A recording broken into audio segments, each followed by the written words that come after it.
What would you do if defending your faith could cost you your life? Even as Pope, in the 3rd century, one man wore the papal tiara not just as a shepherd, but as a warrior for truth amid persecution and division.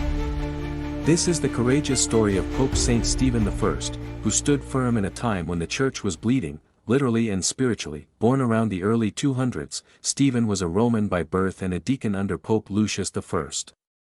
When Lucius died in 254 AD, Stephen was elected Bishop of Rome at a time when the Church faced not only external threats from the Roman Empire, but also internal divisions.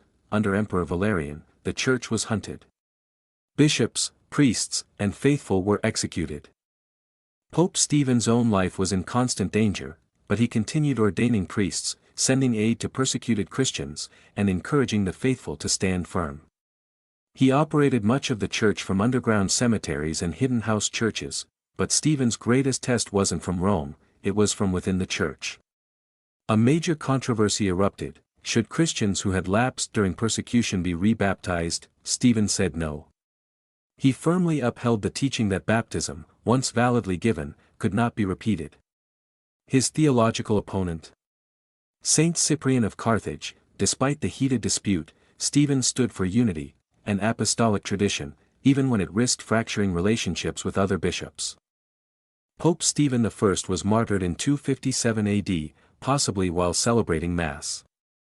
According to tradition, he was beheaded while seated on his episcopal chair, a symbol of his unwavering authority. He was buried in the catacomb of St. Calixtus, and his relics later moved to various churches. He is remembered as a pope who refused to let fear or faction weaken the body of Christ. In times of persecution, truth matters. But so does unity. Saint Stephen I reminds us that the Church stands not just on courage in the face of danger, but on fidelity in the face of division. Thank you for watching Saint Stories. Subscribe for more powerful lives of the saints who shaped our faith through fire, blood, and truth. And remember, holiness isn't easy, but it's always worth it.